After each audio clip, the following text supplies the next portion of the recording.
Hello class आप लोग के बेसिक बायोलॉजी चल रही है, मीन्स अभी कोई भी सिलेबस नहीं चल रहा है, ठीक है।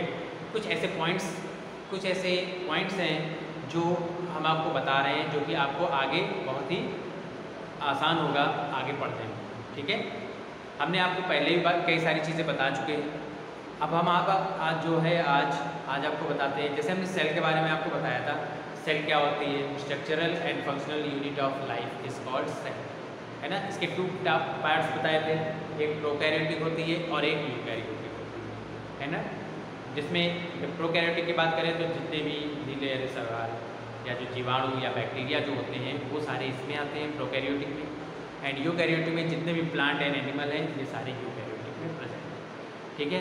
एक सेल के स्ट्रक्चर के बारे में हमने आपको बताया था, सेल के स्ट्रक्चर के थ्रू कि सेल में क्या है, बहुत सारे ऐसे ऑर्गन होते हैं, प्रेजेंट होते हैं, जो कि बहुत ही इम्पॉर्टेंट वर्क और फंक्शन करते हैं।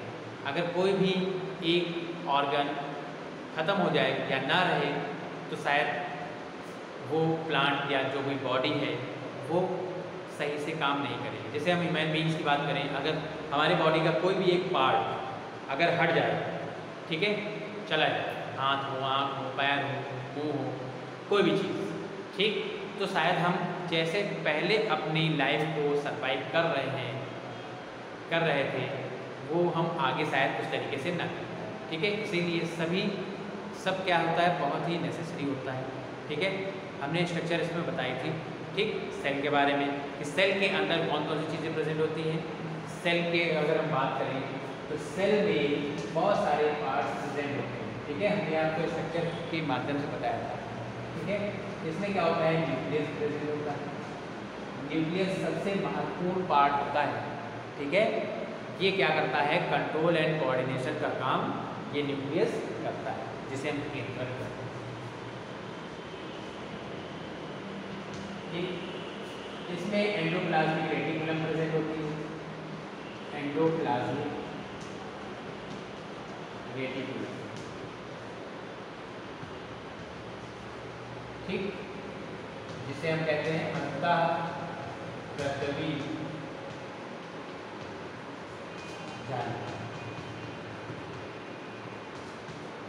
ठीक है।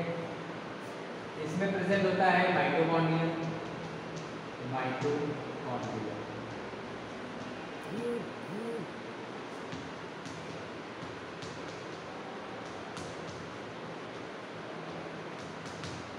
ठीक। हरित द्रवक पाया जाता है इसमें। हरित द्रवक को क्या बोलते हैं, हम क्लोरोप्लास्ट बोलते हैं, ठीक है, हरित द्रवक,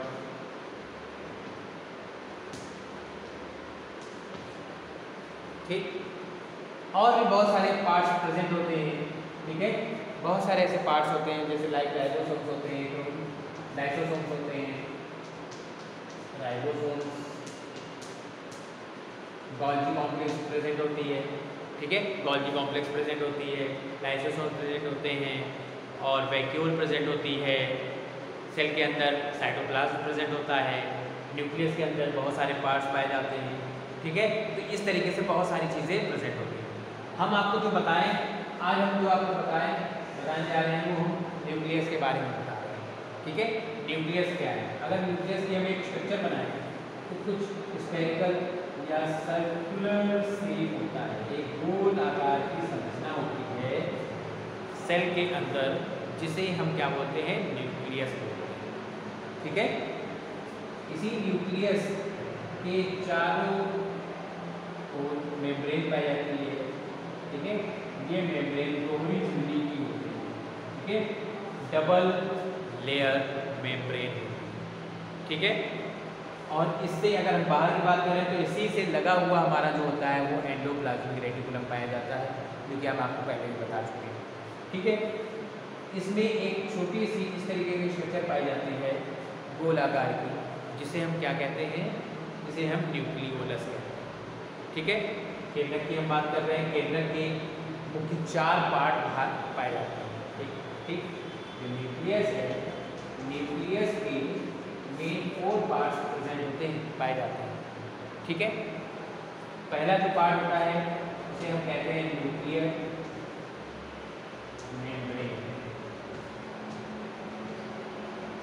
ठीक है, न्यूक्लियस हमने बताया गोल आकार की संरचना है।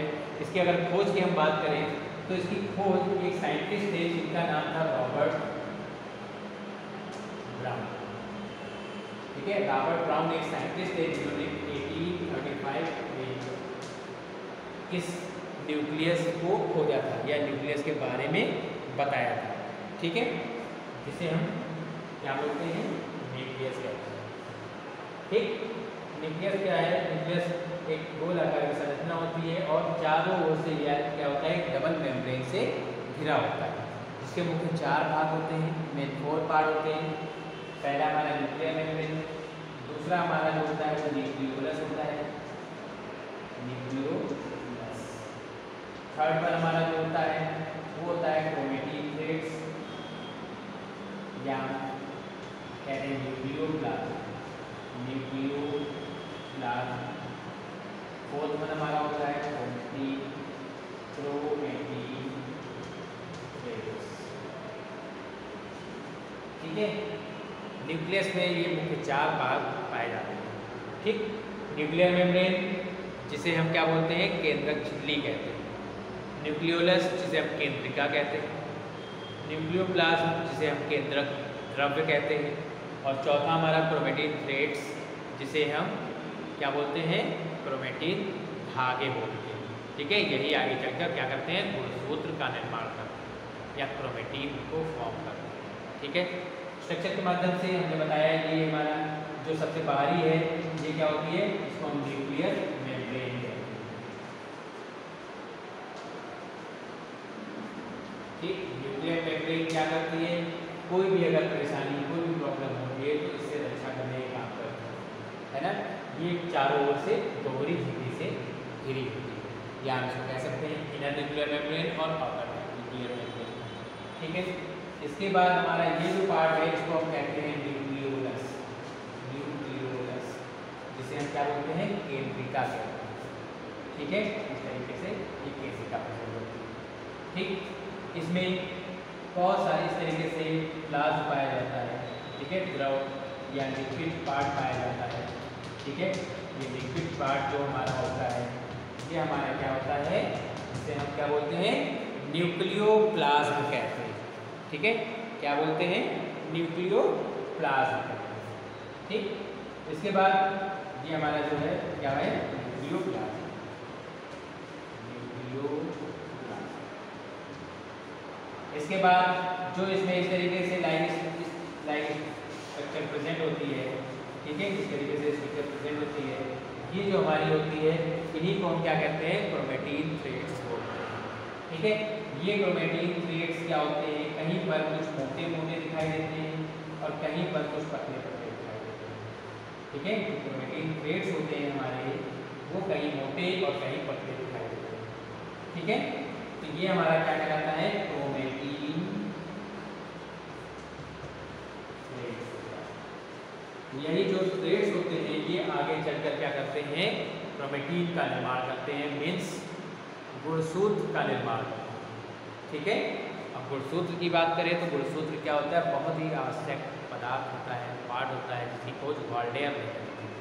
ठीक है, तो इस तरीके से ये क्या है, एक केंद्रक या एक न्यूक्लियस की स्ट्रक्चर होती है। ठीक है, जिसमें ये सारे पार्ट्स प्रेजेंट होते हैं। न्यूक्लियर मेम्ब्रेन क्या करती है, एक मेम्ब्रेन लाइक स्ट्रक्चर है जो डबल मेम्ब्रेन होती है, जो कि अंदर जितने भी पार्ट्स होते हैं उनकी रक्षा प्रोटेक्ट करने का काम है। ठीक है, इसके बाद न्यूक्लियोलस जो होता है जिसे हम केंद्रिका कहते हैं। ठीक है, ये केंद्रिका जो होती है वो हमारी क्या करती है, ठीक है, ये बहुत सारे आवरण से क्या है, इसमें क्या होते हैं, कुछ आरएनए प्रेजेंट होते हैं। ठीक है, इसमें क्या होते हैं, कुछ RNA means ribonucleic acid present होते हैं। ये किसी झिल्ली, किसी मेम्ब्रेन या आवरण से घिरी नहीं होती है। ये क्या करती है, जो राइबोसोम्स होते हैं, ठीक है, राइबोसोम्स के प्रोडक्शन में ये बहुत ही इम्पॉर्टेंट भूमिका निभाते हैं। ठीक है, तो ये हमारे क्या होते हैं, ये हमारा केंद्रिका का काम या न्यूक्लियोलस का काम होता है। न्यूक्लियोप्लाज्म क्या है, न्यूक्लियोप्लाज्म ने बताया कि इस न्यूक्लियस के अंदर एक लिक्विड पार्ट प्रेजेंट होता है जिसे हम क्या बोलते हैं, केंद्रक द्रव्य कहते हैं। ठीक है, ये क्या होता है, प्रोटीन जो होता है प्रोटीन से निर्मित होता है, प्रोटीन से बना होता है। ठीक है, और ये इसमें भी क्या होते हैं, राइबोसोम, जगह जगह पर राइबोसोम पाए जाते हैं और बाद में ये क्या करते हैं, क्रोमेटिन का निर्माण करते हैं। ठीक है, दे डेवलप क्रोमेटिन। ठीक, इसके बाद जो क्रोमेटिन थ्रेड्स होते हैं, ये क्रोमेटिन थ्रेड्स क्या होते हैं, ये क्रोमेटिन को फॉर्म करते हैं। ये जो क्रोमेटिन थ्रेड्स होते हैं ये कुछ मोटे होते हैं, कुछ पतले होते हैं, तो इन्हें हम यूक्रोमेटिन और हेट्रोक्रोमेटिन कहते हैं। यूक्रोमेटिन मतलब जो थिन होते हैं, पतले होते हैं, वो हमारे यूक्रोमेटिन में आते हैं, और जो हमारे हेट्रोक्रोमेटिन होते हैं वो कुछ मोटे होते हैं। ठीक है, ये सारी चीज़ें। ठीक, और केंद्रक की अगर हम बात करें, पूरी केंद्रक की, तो केंद्रक एक सेल का वेरी इंपॉर्टेंट पार्ट होता है जो कंट्रोल एंड कोऑर्डिनेशन का काम करता है। ठीक है, तो ये सारी चीज़ें इसमें होती है, जिसमें अलग अलग तरीके से ये पार्ट पाए जाते हैं और अलग अलग फंक्शन करते हैं। ठीक है, तो ये सारी चीज़ें इसमें पाई जाती हैं। उसके बाद जो हमारा केंद्रक है, अगर मान लीजिए केंद्रक किसी भी तरीके से खत्म हो गया या समाप्त हो गया, तो ये क्या काम करते हैं। ठीक, तो हमारे शरीर में जितनी भी क्रियाएं हैं, चाहे हम एक प्लांट की बात करें और चाहे एनिमल की बात करें, तो पूरी तरीके से वो क्या होता है, उसको डिस्ट्रॉय कर देगा। या हम अगर एक नॉर्मल सा एग्जांपल लें कि क्रोमेटिन थ्रेड्स होते क्या हैं। ठीक है, या हम ये कहें कि सेल। ठीक है, सेल के बारे में अगर बात करें तो उसमें माइटोकॉन्ड्रिया प्रेजेंट होता है, जो कि पावर हाउस कहलाता है। ठीक है, अगर पावर हाउस है, अगर हम डायरेक्ट बिजली ले रहे हैं पावर हाउस से, तो शायद हमारे शरीर, हमारे जो कमरे में या घर में जितने भी एपरेटस हैं, उपकरण हैं, वो सारे फ्यूज़ हो जाएंगे, खराब हो जाएंगे। ठीक है, तो उसके लिए क्या होता है, एक ट्रांसफार्मर होता है, वहाँ से हम लाइट लेते हैं। ठीक है, उसके बाद खंभों में आती है, तब जाके हमारे घर में आती है। इसी तरीके से क्या करता है, जितनी भी एनर्जी माइटोकॉन्ड्रिया बनाता है, वो क्या करता है, सबसे पहले ये केंद्रक के पास भेजता है, ताकि केंद्रक ये कंफर्म कर सके कि किस पर्सन के पास, किस ऑर्गन के पास कितनी एनर्जी जानी है। ठीक है, अगर ऐसा ना हो तो एक, मान लीजिए एक ही ऑर्गन के पास बहुत सारी एनर्जी पहुंच गई, तो क्या होगा, बहुत सारी प्रॉब्लम हो जाएगी। ठीक है, हो सकता है वो ऑर्गन भी क्या है, पूरी तरीके से नष्ट हो जाए। ठीक है, तो आज हमने आपको इसके बारे में बताया। ठीक, पहले के जैसे हम आपसे कुछ वर्कशीट के रूप में कुछ क्वेश्चन हम कर रहे हैं, उसके आंसर आप लोग दीजिएगा। ठीक है, जैसे हमारा जो फर्स्ट क्वेश्चन है, what is nucleus,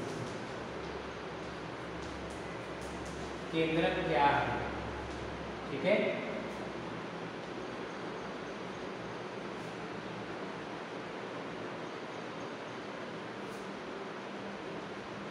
next, how many types of nucleus, how many types of nucleus। ठीक, next, what is the function of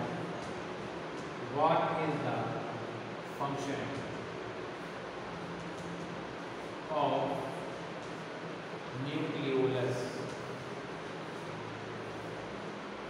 केंद्रिका का कार्य क्या है। केवल एक पॉइंट पे दीजिएगा, वन लाइन में आंसर। ठीक है, उसके कार्य को हमको बताना है। ठीक है, इसके बाद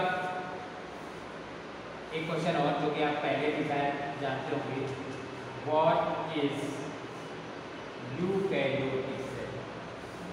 यूकैरियोटिक सेल।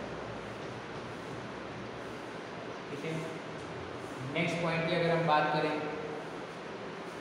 तो ये आपको शायद पता भी होगा, इसके बारे में हमने अभी आपको बताया नहीं है, लेकिन हो सकता है आपको पता हो। Give the full name of, give the full form of DNA and RNA। ठीक है, ये 5 क्वेश्चन है। DNA RNA का पूरा नाम लिखिए, केंद्रक क्या है, केंद्रक के कितने प्रकार होते हैं, न्यूक्लियस मतलब केंद्रिका का एक कार्य बताना है। उसके बाद यूकैरियोटिक कोशिका क्या होती है, और आखिरी में फुल नेम बताना है डीएनए और आरएनए। ठीक है, इस तरीके से ये क्वेश्चन आपसे अंदर पुटअप किए हैं, जैसे आप लोग पहले भेजते आ रहे हैं वर्कशीट ग्रुप में। ठीक है, उसके आंसर उसी तरीके से आप लोग इसको भी भेजिए, और आप लोग अच्छे से पढ़ाई करिए। कोई भी प्रॉब्लम हो तो हमसे बताइए, अगर कैसी भी समस्या हो उसका निवारण हम करेंगे। Okay, have a good day.